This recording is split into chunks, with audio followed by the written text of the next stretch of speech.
You hear that? Pops and bangs.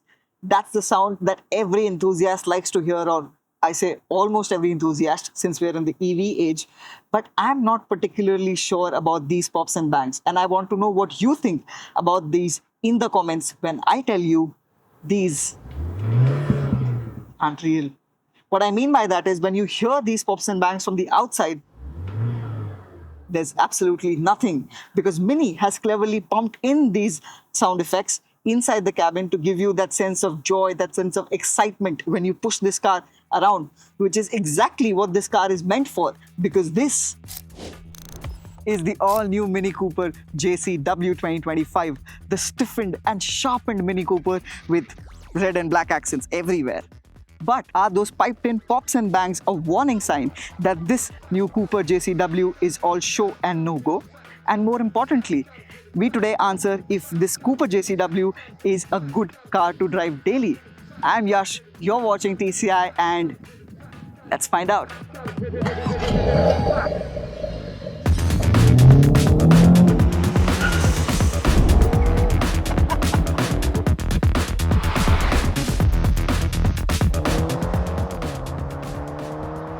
Now, first things first, this is a hot hatch, which means it has been developed specially for the enthusiasts. But there are bits that might not please all enthusiasts. For instance, first being those piped in pops and bangs. Second, there is no manual gearbox option. You can only have the Mini Cooper JCW 2025 with a 7-speed DCT. And to be fair, it comes with paddle shifters, but even those don't hold the gears in manual mode. They shift automatically. And third, there is no speedometer cluster at all. I mean, to be fair, you can have a heads-up display option, but all the digital gauges are on the infotainment system right here. And then it is there in my vision of sight, but then it's not right bang on in front of my head, which is the traditional way of doing speedometer clusters. And that means I don't know what speeds I'm doing or what RPMs my engine is doing. And those are the stuffs that is important for enthusiasts. So the new Mini Cooper JCW is not off to a great start. However, there are a whole lot of things that will please the enthusiasts. For instance, the Cooper JCW gets a 30 horsepower bump from the same engine as the Cooper S, which means this now produces 228 horsepower and 380 Newton meters of torque. Keep your foot pressed and it will do the 0 to 100 in 6.4 seconds. Max out, it will do 250 kilometers an hour. Now those are better numbers compared to the Cooper S and similar numbers to the previous generation JCW, while keeping in mind that this new car is taller, wider and heavier than the previous generation by 60 kilos. So you might wonder, how did Mini manage to achieve that? The reasons are multifold. First, the tires are placed wider than they were in the previous generation, so that helps with grip. Secondly, the tires itself are wider, and that helps the car grip even more. Third, Mini engineers have given the front tires something called negative camber, which basically means the tires are tilted outwards. So basically there's a lot more contact patch between the tire and the road, which makes the car very easy to turn and more agile. Now that's not something that no other car maker has done because performance cars also boast the same kind of engineering technique. But I'm glad Mini has done that with the Cooper JCW. And fourth is the engine, which the engineers at Mini and JCW have tuned. So now once you're past the 3000 RPM mark, you just get more torque, more push, and more excitement.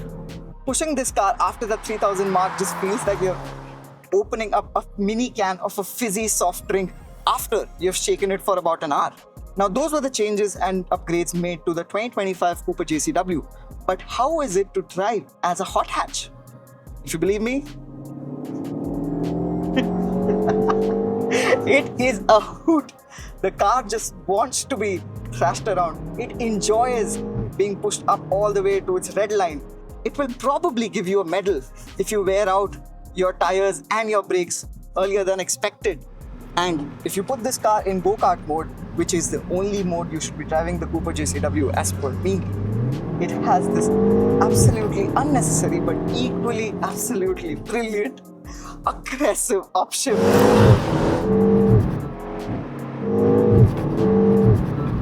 It even wheel spins once you mash the throttle and it is shifting gears. And when all of that is happening, it even starts to lose traction for a very slight movement. Now, to be entirely honest, when I read the spec sheet, I thought to myself, would 228 horsepower really be enough? Like, especially considering in today's age where MPVs are beating supercars in drag races and just pure acceleration. But after driving the Mini Cooper JCW, it just had me reassured that it's not always about how much power you have. It's about how that power is served up to you. This 2-liter 4-cylinder turbocharged engine can be seen in other BMWs as well, including a Toyota. But in this one, what the JCW people have done is basically tweaked it up. And now it enjoys being taken to the red line. And yes, I know I said earlier that the new car does not have real pops and bangs from the exhaust. But with this engine, it has a whole different set of sounds, such as those turbo flutters, the intake noises, the whooshes, and the... Now those are some things that the enthusiasts will most definitely enjoy. Even the brakes have now been beefed up, so you have that extra sense of confidence that you can push this car hard, slam the brakes even harder before you enter the corner, hit the apex, and as soon as you've hit the apex, start pelting it back up. And those aggressive shifts, upshifts are just addictive. And that's the point of this car. You don't need to take this car at insane speeds to understand what I'm talking about. You just have to take a road which has good twists and turns, put this car in Go-Kart mode, and then I promise you will come out of the other side grinning. The only other small thing that I feel kind of dampens this whole driving experience is this very thick rimmed steering wheel, which it's now electronically powered and kind of has not the best sense of connection with what the wheels are doing up front. It's not very confidence inspiring. I just really wish Mini would have made the steering feel more connected, at least in the go-kart mode. But apart from that, this is really a very fun car to drive. However, when you calm things down and go back about city cruising at decent speeds, it feels sedate and as easy to drive as a bicycle with support wheels. The steering gets super light. The visibility is superb.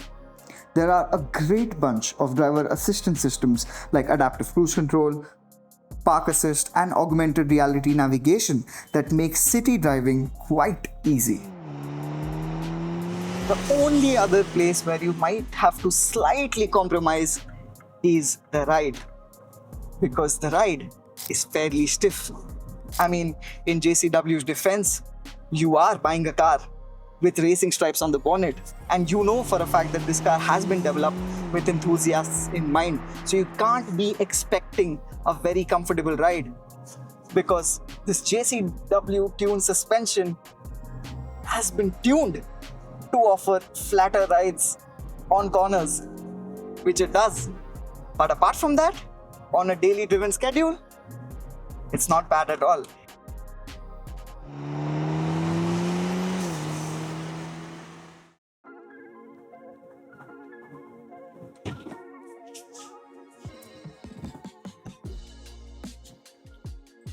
Now you've heard about how it drives, but what about how to spot a JCW 2025 in the public? Up to 9 body colors are available on the JCW, and you can have some body elements in red and black. And to be honest, there's red and black everywhere across the car. I mean, across the car, including the interiors. You see what I mean? Everything inside the cabin is either red or black. And if you're a Mini fan, you would have realized that in the previous edition Mini Coopers, it had a circle theme going around across the dashboard and the rest of the cabin. So for instance, it had the steering wheel in circle, of course, thank God. It had the infotainment system in circle. It had the air vents in a circle design, air con controls in circle design. Even the door handles were circle design. But in this one, not so much. Only two things remain circle shaped in the new Cooper JCW, the steering wheel and the infotainment system, which by the way is an OLED infotainment system with very crisp and very sharp graphics and vibrant colors. A world first, by the way, in any car ever. Everything else you see here in the new cabin of the new Mini Cooper has a very distinct shape to it, and it has a lot more ovals than circles, a lot more rectangles than circle, practically everything else than a circle. And it's not just shapes, even the textures are new and sustainably made. There is no animal leather inside the car. The knitted materials on the dashboard and the door trim are made from recycled polyester. The leather for the seats are synthetic, so no animals were harmed. Speaking about the seats, these are also red and black accented, and these are sports seats, which basically mean you get those side bolsters on either side for good support when you're thrashing the car around, and these are pretty wide itself. This is a fairly spacious and fairly well-built cabin for that matter. Everything feels robust, everything feels solid, and that'll last for years. Even the rear seats, even though nobody else apart from children can sit at the back, but it still has ISOFIX points. Speaking of practicality, the boot of the Cooper JCW has about 210 liters of storage space, and it gets a false floor. So there's even more storage below it. Now, in terms of how much it can carry, about a couple of suitcases, and that's about it. But let's be honest, if you're buying a Mini Cooper JCW, it won't be for practicality.